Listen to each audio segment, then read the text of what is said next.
The night over the Strait of Hormuz offered no margin for error. At 2:17 a.m., the surface radar picture had been routine for exactly 43 minutes. Commercial traffic, tanker wakes, a scatter of fishing returns near the Iranian coastline south of Qeshm Island. Then, at 2:18 a.m., the picture changed. 8 contacts. Not appearing gradually, the way a fishing fleet drifts into a patrol box over the course of an hour. Appearing together, simultaneously, from behind the radar shadow of Qeshm Island, where the landmass had been masking their approach. 1 second, the strait was quiet. The next, 8 high-speed contacts were closing from the northeast at 42 knots, their geometry already deliberate. The CIWS watch officer watched the contacts for 4 seconds, long enough to verify the closing rate, confirm the track geometry, and eliminate the possibility of a radar artifact. 4 seconds is a long time when 8 contacts are moving at 42 knots. He pressed the intercom.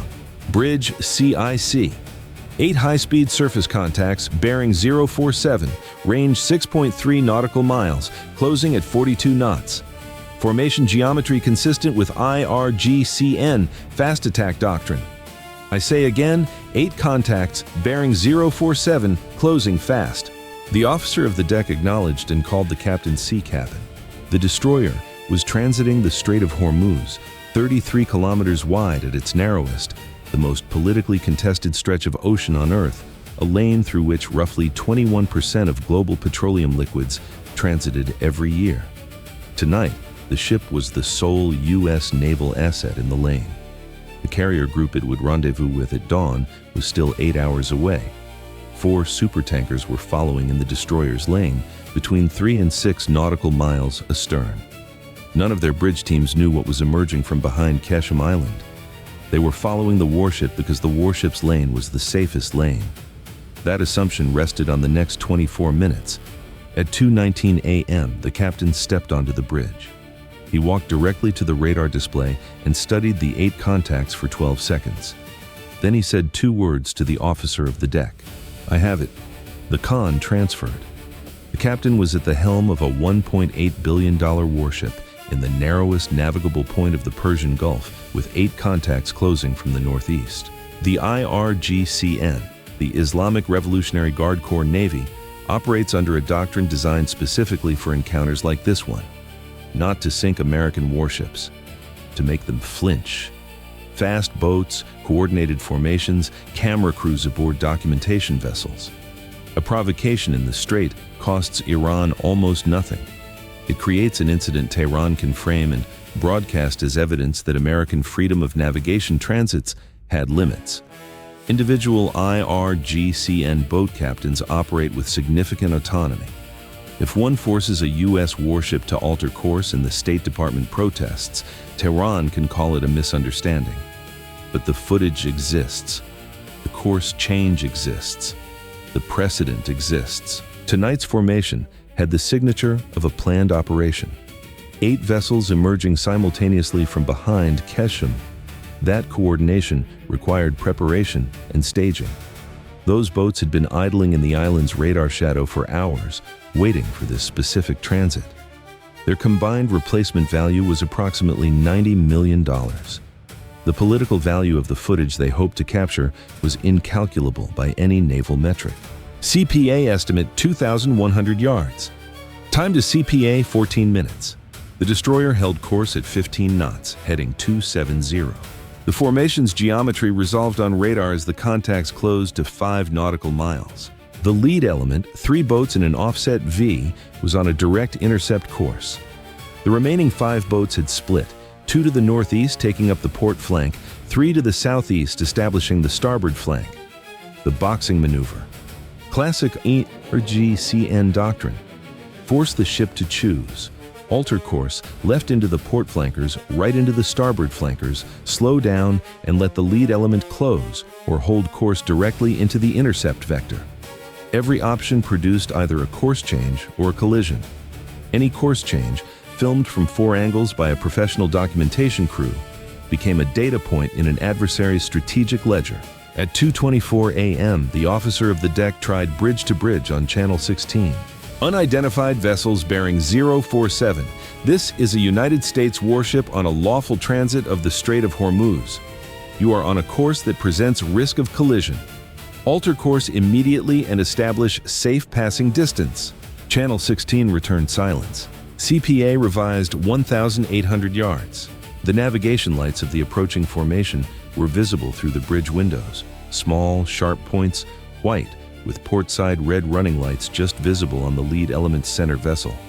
3 abreast, moving in tight formation at a speed that made the lights appear to skim the surface like sparks. The flyer operator in CIC annotated the track at 2:25 a.m. Lead element, 3 vessels confirmed. Probable PACAP class. Camera equipment visible on the centerline vessel. Documentation crew deployed. They had come with cameras. This wasn't just provocation.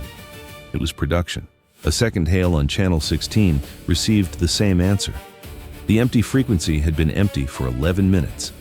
In the maritime world, 11 minutes of silence from a warship formation closing at 42 knots is not an absence of communication. It is a declaration.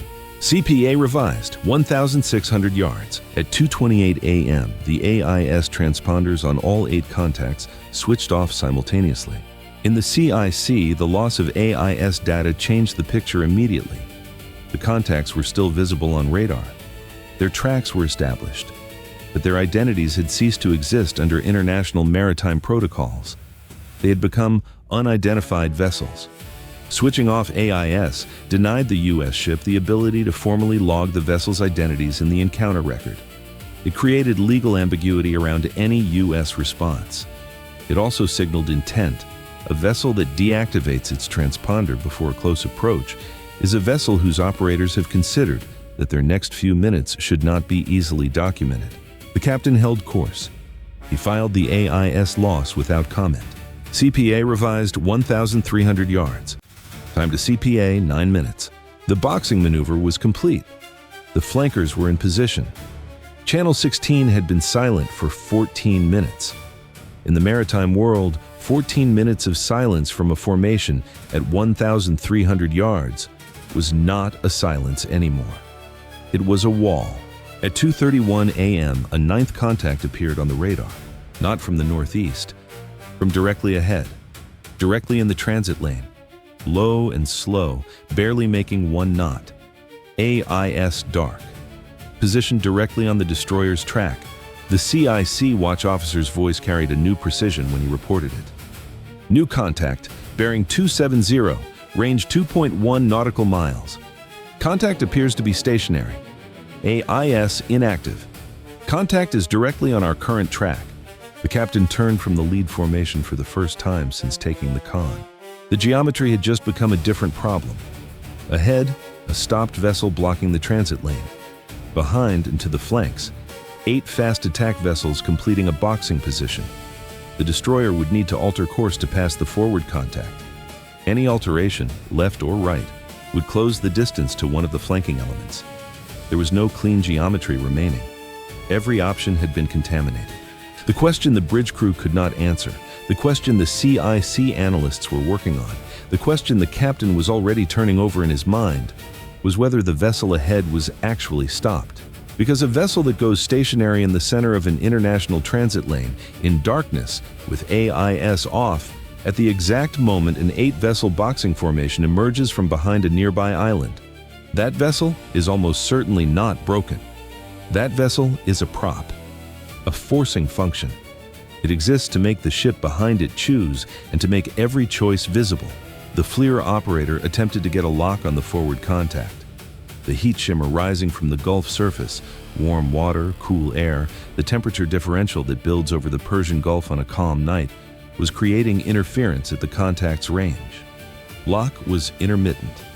The operator switched to manual tracking, which introduced a data lag of 8 to 12 seconds between the contact's actual position and the confirmed position on the CIC display. 8 to 12 seconds at these closing rates was not a minor variance. This was the first friction event. The captain absorbed the FLIR report without visible reaction. He stood at the center window. He had not sat down since stepping onto the bridge at 2:19 a.m. He had not raised his voice. His eyes moved in a steady rotation: radar repeater, FLIR monitor, bridge window, back to radar, reading the whole picture simultaneously, not one element at a time. He had already worked the options. The adversary had constructed a geometry that appeared to leave no clean exit. The captain had identified an exit the adversary may not have calculated for. He was not ready to use it yet. He would not show it until the moment required it. He waited. CPA revised 1,100 yards. Time to CPA 6 minutes. The flanking elements had completed their positioning. The lead formation had reduced speed slightly, from 42 to approximately 30 knots, timing their arrival to coincide with the destroyer's arrival at the forward contact. Both problems would peak simultaneously. The box had become a closing fist. The helmsman was 24 years old. He had held course 270 without significant correction for 38 minutes. The standing order was unchanged: maintain course and speed. His hands were at 10 and 2, exactly as trained, and they had not moved more than 3 centimeters in all the time since the contacts first appeared. Ahead, 1,100 yards in closing, steel and engines and intent. Behind the forward contact, 8 more. Every instinct that human beings had been building for 100,000 years of biological survival was running simultaneously, unanimously, at full volume. His hands did not move. Course 270. That was the order. That was the course. In the CIC, the watch team worked their stations with the compressed precision of people who understand that speaking only when required is a form of discipline. Channel 16 was empty. It had been empty for 19 minutes. 19 minutes of radio silence from a formation at 1,100 yards was not a silence. It was a verdict. The adversary had decided, before they left Qeshm Island, that they would not speak to this ship. They would apply geometry and nerve, and the American ship would move its wheel, or it would not, and either way, the outcome would be recorded as a fact of the strait. CPA revised 900 yards. Time to CPA 4 minutes 30 seconds. At 900 yards, bridge crew could see individual figures on the lead formation's decks without optical assistance. The camera crew on the center boat was visible. 2 figures, one with equipment raised, pointed at the destroyer. They were already filming. The nightmare scenario was not a weapon firing. The captain had assessed that clearly. The IRGCN had not come here to create a kinetic incident. A kinetic incident created consequences they could not control. What they had come for was footage. Footage of a U.S. destroyer altering course, cut, captioned, and distributed within the hour, as evidence that American freedom of navigation transits in the Strait of Hormuz had boundaries. The commercial tankers following in the destroyer's lane would learn that the lane they considered safe had been contested and yielded. The insurance markets would reprice the transit. Allied governments watching AIS tracks in real time would recalibrate. The next U.S. commanding officer who entered this strait would enter it knowing that a predecessor had turned. That was the nightmare, not the collision. The capitulation and its arithmetic. CPA revised 780 yards. At 2:35 a.m., the captain spoke. CIC bridge. Activate fire control radar. Track all 9 contacts. Do not illuminate without my direct order. Fire control radar activation meant the Mark 99 fire control system was now in active tracking mode. The targeting solution was being computed in real time. Every IRGCN boat captain in that formation had been trained to recognize fire control radar emissions. The message was precise and unmistakable. You are being tracked by targeting systems. The decision about what happens next belongs to the ship holding the solution. No weapons were authorized. No weapons were released. The fire control radar was a language spoken in the electromagnetic spectrum, and it could not be misunderstood. Simultaneously, the Seahawk helicopter received authorization to launch. The Seahawk was a $43 million airframe that could position between the destroyer and the approaching formation, hover at 50 feet over the lead boat's bow, and deploy a targeting laser onto the bridge of the lead vessel. If the IRGCN had come to film this standoff, the Seahawk was going to ensure the footage showed exactly what the captain wanted it to show. The helicopter lifted at 2:36 a.m., banked immediately northeast toward the lead formation, and activated its searchlight. The CIWS completed its automated power-on sequence and entered passive thermal tracking mode. The mount did not receive a firing authorization. The mount did not fire, but the barrel rotated on its mounting ring and oriented toward the lead vessel's thermal signature. And it followed. As the lead boat moved, the barrel moved, slowly, precisely, with the patient automation of a system that did not experience anxiety. Every radar warning receiver on the lead vessel capable of detecting CIWS tracking emissions was now receiving them. The lead boat's captain knew he was being followed by a gun. The 4 supertankers following in the destroyer's lane were now 4 nautical miles astern, their combined cargo value exceeding $210 million. None of their captains had been briefed on what was converging ahead of them. The cost of this standoff failing was not measured in hull plating. It was measured in the confidence of every nation whose commerce and energy security depended on this lane remaining free. CPA revised 650 yards. Time to CPA 2 minutes, 20 seconds. At 2:38 a.m., the forward contact moved, not away, toward.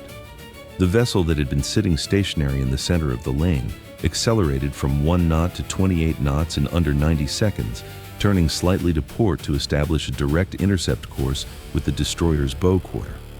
The FLIR lock hardened immediately as the engine temperature spiked, a clean thermal bloom, unmistakable. The prop was no longer stationary. It was running at the ship. The second friction event arrived simultaneously. The satellite communication system completed its scheduled encryption key cycle, a routine automated process that interrupted the encrypted uplink to Fifth Fleet for 45 seconds. The captain had noted the cycle timing when the contacts first appeared. For 45 seconds, whatever happened in the strait happened without a real-time witness at the command level. The IRGCN may have known about the cycle, or the forward contact's acceleration was simply timed to coincide. Either way, the acceleration and the communications window arrived together. 45 seconds. The lead formation closed to 620 yards. The accelerating forward contact was now at 850 yards. The box had become a closing fist.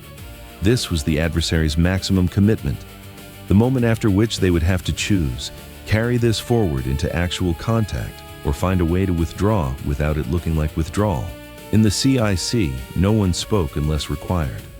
The radar showed 9 contacts converging. The FLIR showed the Seahawk 60 feet above the lead vessel's bow, its searchlight illuminating the bridge, small figures visible through their forward windows, looking up.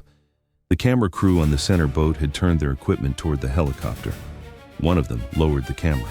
CPA revised 580 yards, then 560. The captain was watching the lead boat through the bridge window. At 2:40 a.m., the lead boat adjusted, not its course, not its speed. A micro adjustment of heading, 1.5 degrees to port, then immediately back to the original bearing. 2 seconds.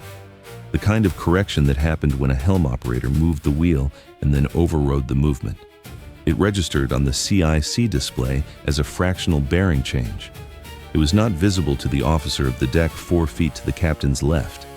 It was not visible to the CIC tactical officer. The captain saw it because he had been watching the lead boat's profile angle change against the darkness, and because 28 years of sea time had taught him to read that particular language. Someone on that bridge had moved the wheel away from the intercept course for less than 2 seconds, and then put it back. That was the tell. The captain said nothing. He did not look away from the window. The crew did not relax. The crew could not relax yet. The adversary had not blinked. They had almost blinked. There was a distance between almost and actually, and the distance had a measurement, and the measurement was still 550 yards. The Seahawk maintained its position above the lead vessel. The CIWS barrel had not stopped tracking. The targeting solution was current and confirmed. The encryption cycle completed at 2:38:45 a.m. The uplink to Fifth Fleet was restored. The captain issued a single status update. 9 IRGCN contacts. CPA 545 yards and holding. U.S. vessel maintaining course and speed. No weapons released. Seahawk deployed. Fire control active. Monitoring. 45 words. Everything Fifth Fleet needed to know. The CPA counter stopped declining at 2:41:08 a.m. The number on the display, 540 yards, held through one full radar sweep. Then, a second. The CIC watch officer ran the track twice before speaking. CPA stabilizing. Current 540 yards. Lead element, I'm seeing a course deviation. 1.5 degrees to port. Revising. He ran the updated geometry. CPA now opening. Revised 560. Estimate 630 seconds. Lead element is altering course. Then, the visual. On the FLIR display, the lead boat's bow angle rotated, slowly, incrementally, the way a ship that is trying not to look like it is turning actually turns, to the left. The silhouette narrowed. The camera crew on the center vessel, who had been recording the Seahawk above them, reoriented their equipment. One of them lowered the camera entirely. Then the bridge. The officer of the deck had been watching the FLIR feed without speaking. He didn't speak now. He exhaled, a controlled, quiet release, barely audible, more like a long blink than a sound. The boatswain's mate at the starboard bridge wing door had his hand on the doorframe. The grip eased. His fingers had been white-knuckled against the steel.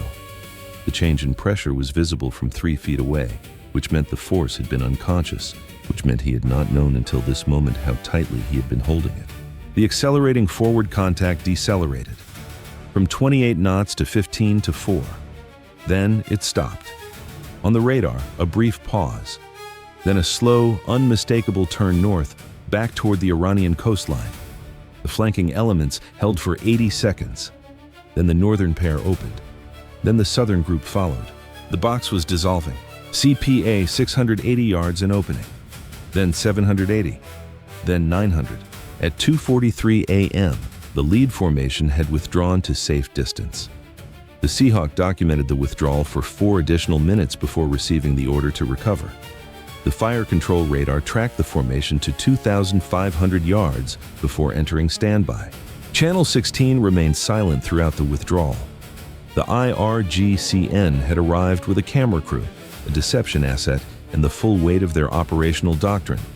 They had received fire control radar, a CIWS barrel tracking their lead boat for 11 minutes, a helicopter directly above their bridge windows, and a destroyer that had not moved its helm a single degree. They had not received a single word on the radio. No one said anything for a long moment after the formation opened. The boatswain's mate unclenched his jaw. He hadn't known, truly hadn't known, that he had been holding his back teeth together for the past 12 minutes. His jaw ached.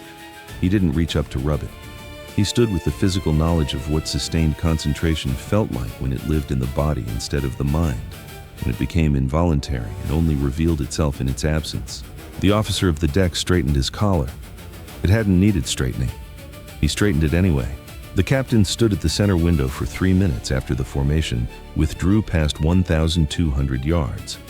He watched the lead boat, the one that had moved its wheel for 2 seconds and pulled it back, until its navigation lights had contracted from visible shapes back to points. Then he turned. Resume normal watch rotation. Log the full contact sequence and initiate incident reporting per 5th Fleet Protocol. Seahawk recovery on my mark. He walked to the chart table, confirmed the destroyer's position in the transit lane, and walked toward the sea cabin. At the hatchway he paused. Good watch. That was all. The record of the night is assembled here in the language that survives the moment and becomes policy. 9 IRGCN vessels, 8 fast attack boats and 1 deception asset deployed as a stationary obstruction in the transit lane, emerged from Qeshm Island, staging at 2:18 a.m., and established a boxing formation around a U.S. destroyer conducting a lawful freedom of navigation transit of the Strait of Hormuz. 24 minutes elapsed between first contact and final adversary withdrawal. Bridge-to-bridge communications attempted by the U.S. vessel, 3. Responses received, 0. Radio communications initiated by the IRGCN formation, 0. AIS activation at any point during the standoff, 0. Fire control radar activated, yes. Weapons authorized, no. Weapons released, no. CIWS tracking time, 11 minutes. Rounds fired, 0. Seahawk flight time above the lead vessel, 7 minutes. Laser designator deployed, yes. Weapons deployed, no. Closest point of approach to the lead formation, 540 yards. Closest point of approach to the forward deception asset, 610 yards. Course alterations made by the U.S. destroyer, 0. Speed reductions, 0. Inches yielded, 0. The 4 supertankers, following in the destroyer's lane, transited without incident and without knowledge of what had occurred ahead of them. The adversary came for footage of an American ship turning. They left with footage of a Seahawk and a CIWS barrel. The difference between those two outcomes was not a weapon. It was a course held at 270 when everything in the picture argued for something else, and a captain who understood that the wheel is the last thing you move, because the moment you move it, the ocean remembers.